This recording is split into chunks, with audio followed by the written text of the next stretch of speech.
हनुमान जी प्रत्येक काल में उपस्थित रहते हैं। यह एक ऐसे देव है जिनकी उपासना हर वर्ग के लोग करते हैं, क्योंकि ये तत्काल फल देने वाले हैं।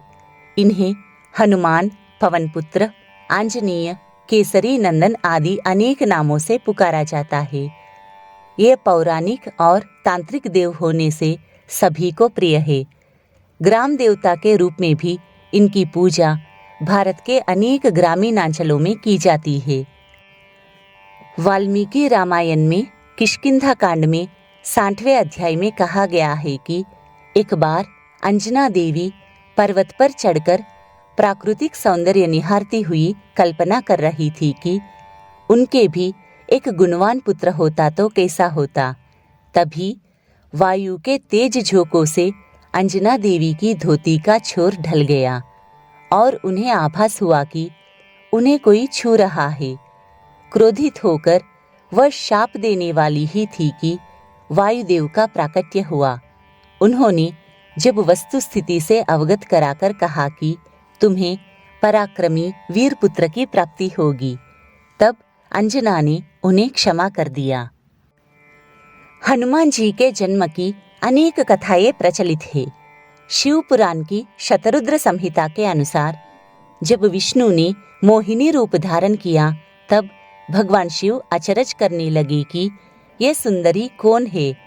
भगवान विष्णु की लीला को जानते हुए भी उन्होंने कामासक्त होकर भगवान के मोहिनी रूप पर रीझकर उनका आलिंगन करना चाहा। आगे आगे मोहिनी थी और पीछे पीछे शिव। अंत में उन्होंने उसका हाथ पकड़ लिया।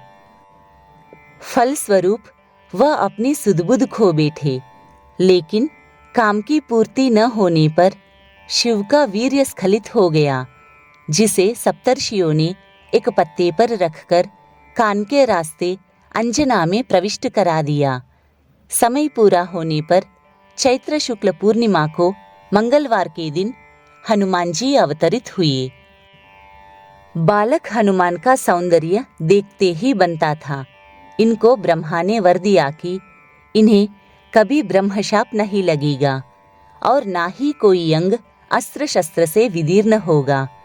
देव समूह के मध्य ब्रह्मा ने हनुमान जी को हित करने वाला बताकर देवताओं को भी इन्हें वर देने को कहा। तब सभी देवताओं ने हनुमान जी को अपना आशीर्वाद दिया और स्वस्थान को चले गए।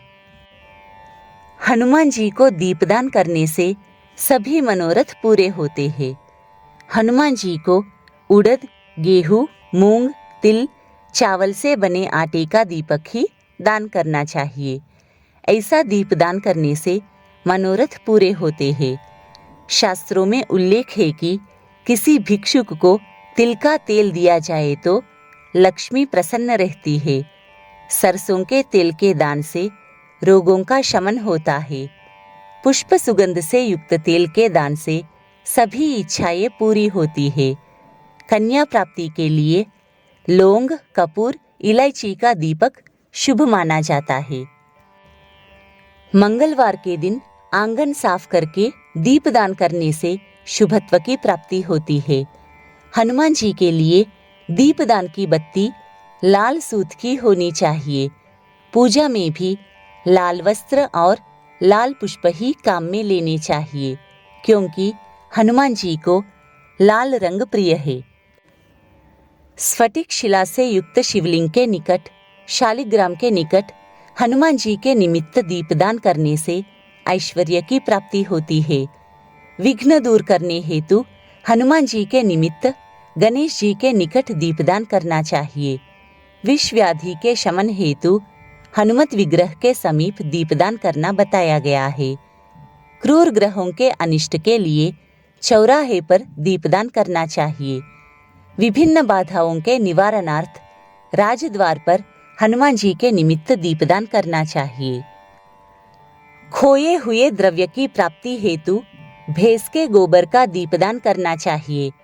विदेश गए व्यक्ति के आगमन हेतु, बच्चे की रक्षा, चोर आदि के भय नाश हेतु गाय के गोबर का दीपदान करना चाहिए।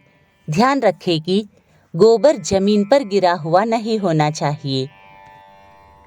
नित्य विधि विधान से हनुमान जी को दीपदान करने वाले प्राणी को तीनों लोकों में कुछ भी दुर्लभ नहीं होता। हनुमान जी का पूर्वाभिमुख वानर का है, जिसमें करोड़ों सूर्य के समान तेज व्याप्त है। उनके मुंह की दाढ़ें भयावह है, भौहें टेढ़ी है। हनुमान जी का दक्षिणाभिमुख नरसिंह भगवान के मुंह जैसा बड़ा विचित्र है। उनके शरीर की कांति बड़ी तेज होने पर भी भक्तों के जन्म मरण भय को दूर करने वाली है। हनुमान जी का पश्चिमाभिमुख मुंह गरुड़ के चेहरे के समान टेढ़ी गर्दन वाला, महान शक्तिशाली, समस्त सर्पों, भूत प्रेत, पिशाच आदि का नाश करने वाला है।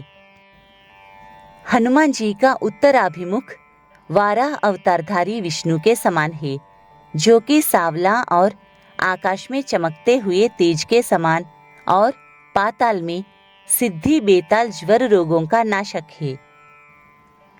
आसमान की ओर लक्ष्य किया हुआ अश्विनी कुमार देवों तथा भगवान हयग्रीव समान घोड़े की आकृति वाला हनुमान जी का मुख भयंकर तथा असुरों का संहार करने वाला है।